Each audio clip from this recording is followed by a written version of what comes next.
Welcome to another episode of Mike's Money Picks. Today on the podcast, we're continuing our all 32 NFL team previews by continuing our tour in the NFC West, and we're going to be so bad.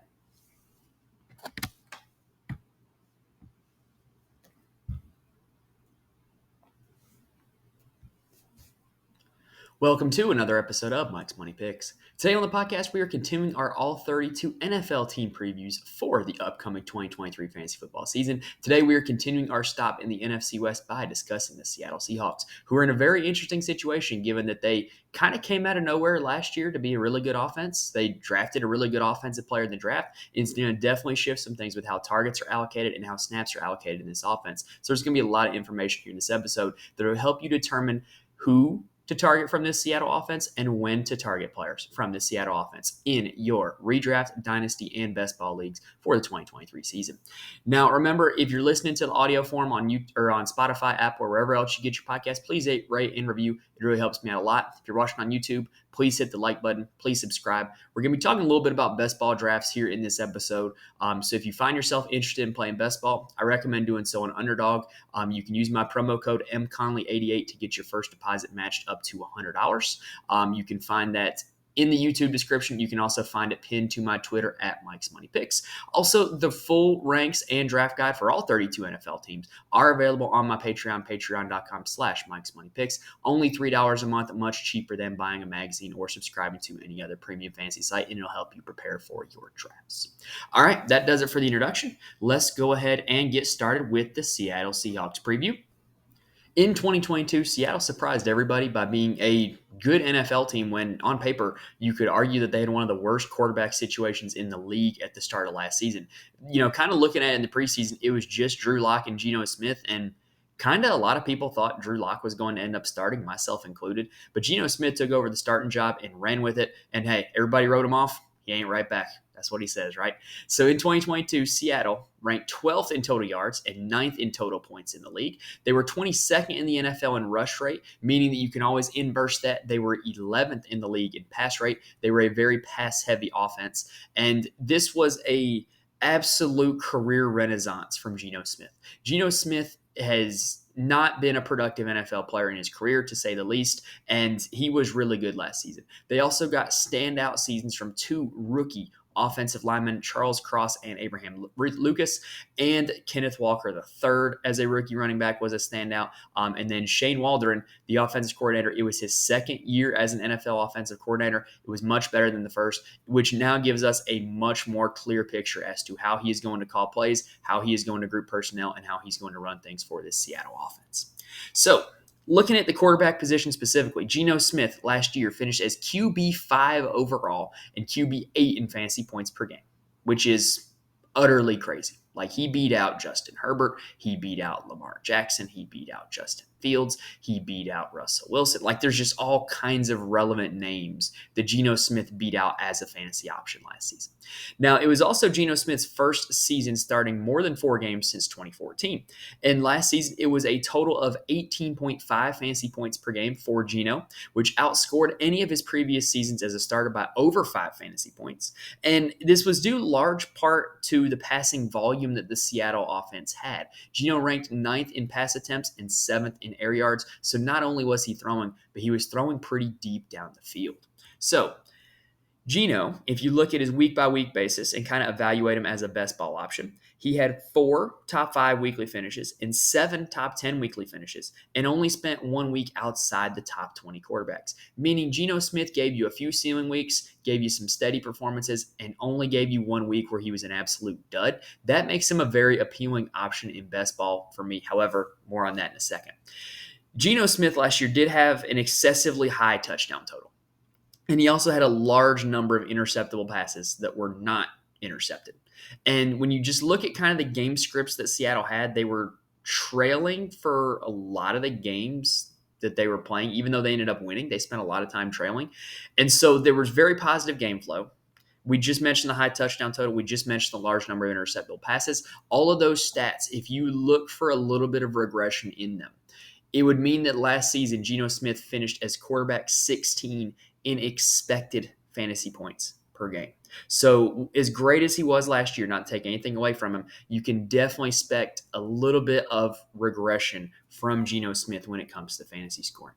So here's the bottom line for Geno Smith for 2023. His career year that he had last year is going to be awfully hard to repeat in 2023. Think about also NFL defenses watch a lot of film. They've now had an entire an entire off season to study Geno Smith and his role in this Seattle Seahawks offense. I don't think he's going to catch the league off guard next year. Everybody is going to be ready for him. Now, the quarterback position, I mentioned this a few times on a few teams already. Quarterback position is very crowded this year. There's a lot of really solid options. And as crowded as it is, Geno is a very high upside quarterback, but he's better drafted as a backup in season-long redraft and best ball fantasy leagues. However, I personally really like him in best ball this year because I think he's really easy to pair up with one or two of his wide receivers. I think he is a guy that is still going to give you ceiling weeks. This team is going to get in shootouts against teams, and he's going to give you really good production in those shootout games. And so I think he's going to give you a few ceiling weeks. I think he's easy to stack. I think there's a lot of positives for Geno Smith when it comes to best ball. So I would have him a little bit higher in best ball, but in redraft leagues for 2023, Geno Smith is my quarterback 16 heading into next season. All right, so let's switch it up. Let's go ahead and talk about some running backs. And there are two of them that are worth talking about. So at the running back position for Seattle last year, we got to talk first about Rashad Penny. So Rashad Penny was very good in 2021. That's a typo on my PowerPoint if you're watching on YouTube. He averaged 12.2 fantasy points per game in the 2021 season, which was good for running back 23 in 2021. Last season, he only played 5 games before he got injured, and he averaged 10.4 fantasy points per game in those 5 games. In those 5 games, Rashad Penny scored 52 total fantasy points, 28.7 of which were scored in one game, which was his only top 30 finish in the 5 games that he was active. So, at the start of the season, Rashad Penny was the primary Seattle running back, and he was scoring 10.4 fantasy points per game. Now, after he got injured, backtrack. Before Penny got injured, Kenneth Walker was the backup running back. He was averaging 5 carries, 2 targets, and 4.3 fantasy points per game.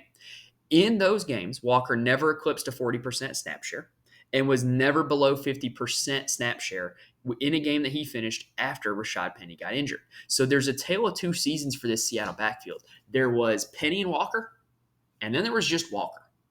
And so Kenneth Walker really took the reins of this running back room after Rashad Penny got injured in week 5.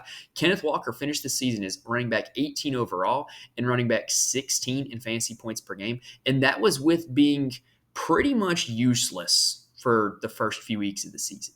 So if you extrapolate it to just the weeks after Rashad Penny got hurt, Kenneth Walker finished as running back 11 from week 5 to week 18. However, this is not a story about Penny and Walker. This is a story about Walker fending off everybody else because Rashad Penny is no longer in Seattle, but there are still some other guys there.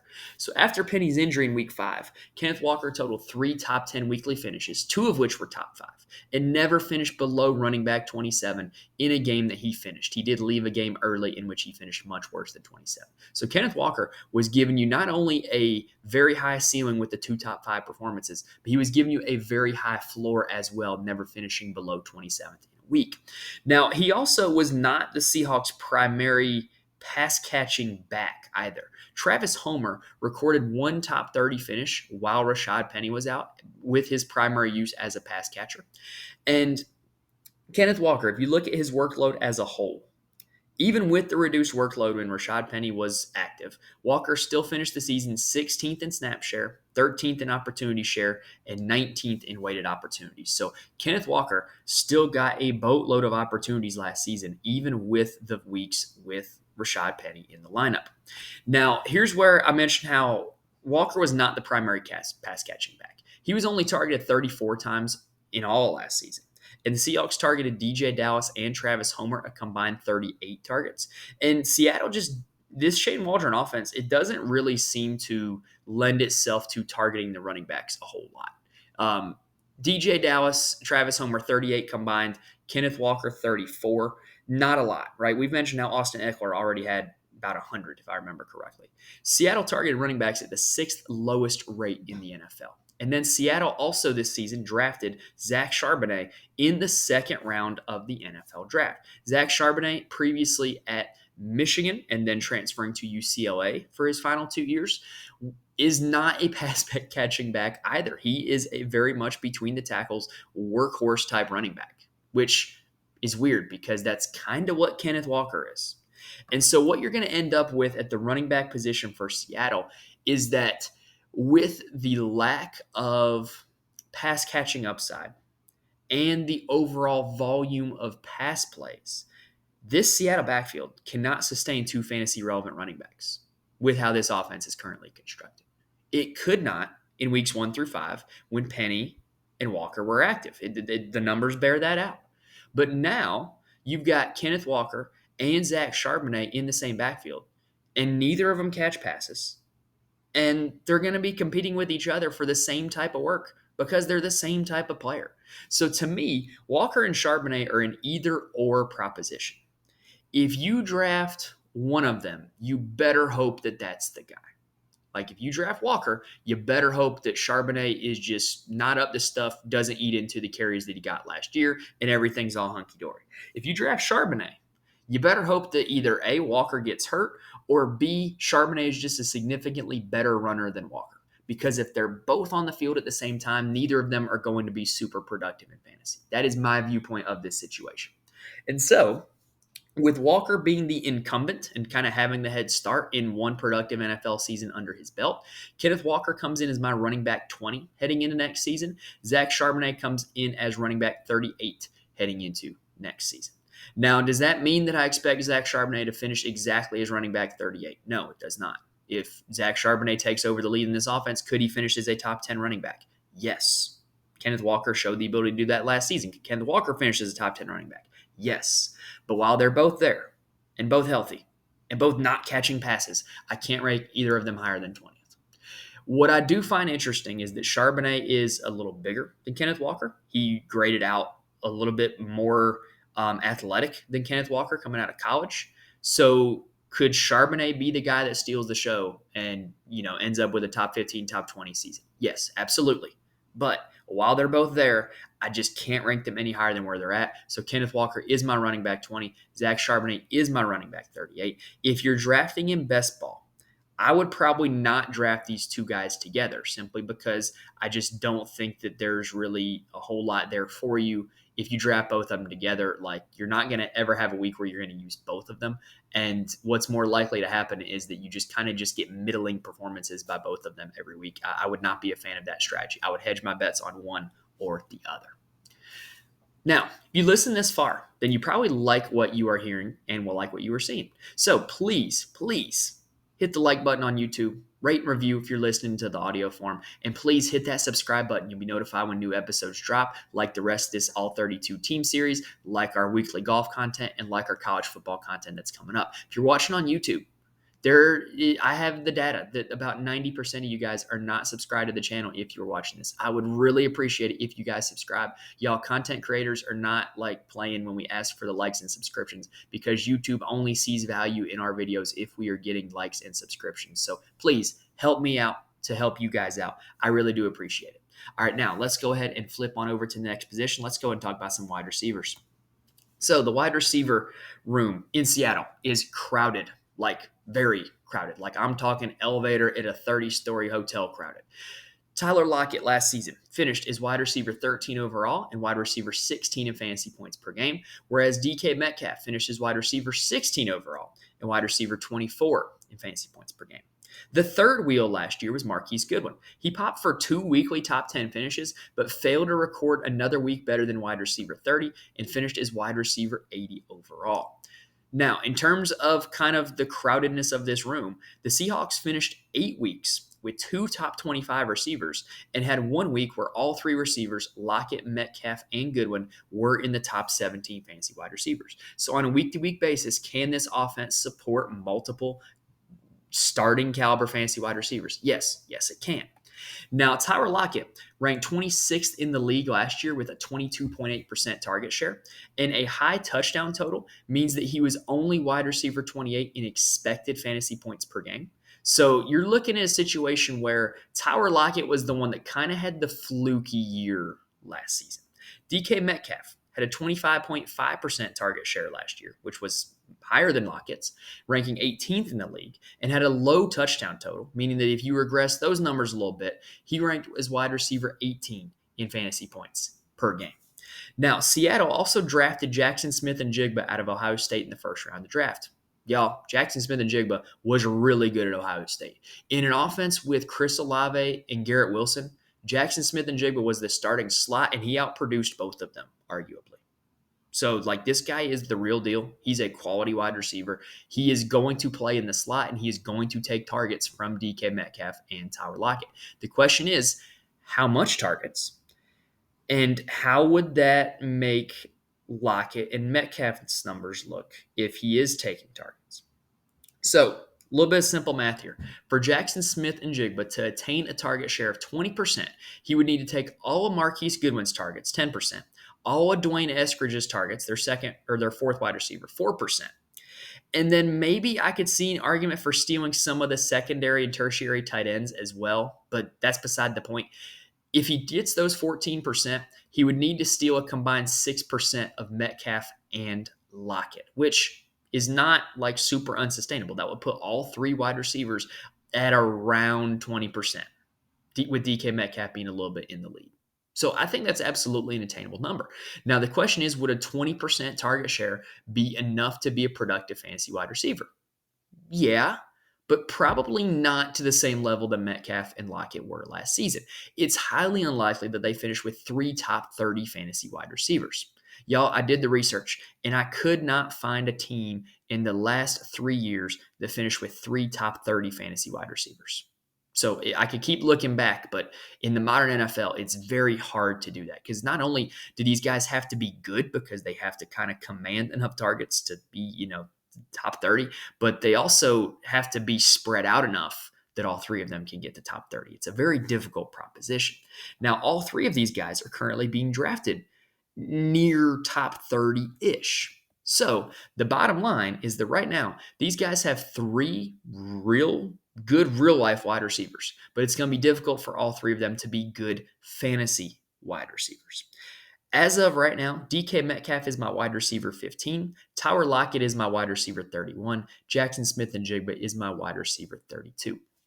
I am probably higher on DK Metcalf than I could be, but that is by virtue of I really don't like wide receiver 16 through 24-ish. I think that's kind of the dead zone for wide receiver this year. I think there's a lot of guys in that range that you can get at a later round and end up with the same caliber of a player. And so he's kind of like the start of that tier, if I'm being totally honest. And I have Lockett and Smith-Njigba so close because I think those are the two guys that are going to be most directly competing with each other. Lockett played a lot out of the slot last season, and Njigba is going to be the slot this season. And I think DK Metcalf's targets, kind of, the contested catches, the go routes, the curl routes, kind of the big body possession wide receiver that also can be a deep threat with speed. That's not Jaxon Smith-Njigba's game. Jaxon Smith-Njigba is a little agile guy who does still have deep speed. So I don't think he's going to steal a whole lot of work from DK Metcalf. I think it's much more likely that he steals work from Tyler Lockett. So for that reason, I have Lockett sitting at 31, Jaxon Smith-Njigba sitting at 32. All right, let's go ahead and get to our last position. Let's talk tight ends. So Seattle deceptively used the tight end position a lot last season. They ranked 7th in the league in target rate to tight ends last season, due in a large part to high usage of 12 personnel. They had 2 tight ends on the field a lot. And I really think the reason for that is because they didn't trust their 3rd and 4th wide receivers. They would just stick an extra tight end out there, or they would just stick Noah Fant out in the slot. And I don't think that's going to be the case this year because they drafted Jaxon Smith-Njigba. They kind of fixed that problem. Now, 3 Seahawks tight ends finished in the top 40 in fantasy at the position, and all 3 of them did record at least one weekly top 10 finish. It was kind of interesting to see the fact that they did use 3 tight ends last season. Not a whole lot of teams did that. Now, heading into next year, we got to talk about Noah Fant. So Noah Fant led the tight end room in production last season for Seattle and finished his tight end 17 overall and tight end 23 in fantasy points per game. Noah Fant was not top 20 in the league among tight ends in total targets, target share, air yards, or snap share. That's like all of the important receiving stats that I care about. And he was not top 20 in any of them. He was also tied for 12th in touchdowns with 4 on the season. Those 4 touchdowns really helped him get to his fantasy point total, if I'm being totally honest. Wilt Disley was Seattle's second tight end, and he equaled Fant with 3 weekly top 10 finishes and finished his tight end 28 overall and in fantasy points per game. Disley also did not rank in the top 20 in any major receiving category: targets, target share, air yards, or snap share. So really hard to buy into any of the Seattle tight ends. And the bottom line for this position is that the arrival of Jaxon Smith-Njigba is going to not only steal targets away from some of these guys, but it's going to steal snaps away from the Seattle tight end room because they're going to be running 2 tight end personnel a lot less because they're going to want to get these 3 dynamic wide receivers on the field.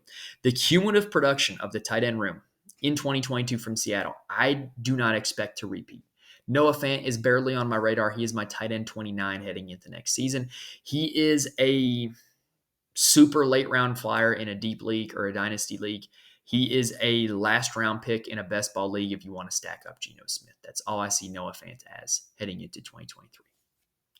All right, that does it for the Seattle Seahawks 2023 fantasy football preview. If you've gotten this far, please like and subscribe. Really helps me out a lot. If you heard me talk about best ball and you want to try it out, go ahead and get on Underdog. Use my promo code MConley88 to get your first deposit matched up to $100. And if you liked what I have to say about these guys, you can check out my full ranks and my full draft guide on the Patreon, patreon.com/MikesMoneyPicks. All right, that does it for this episode, guys. Thank you guys for watching or listening to this point. Hopefully, I was able to give you guys some information that can help you out with drafting the Seahawks in redraft, dynasty, and best ball leagues. We are continuing the tour with our next episode on the LA Rams. Thank you guys for watching and listening. I will see you next time.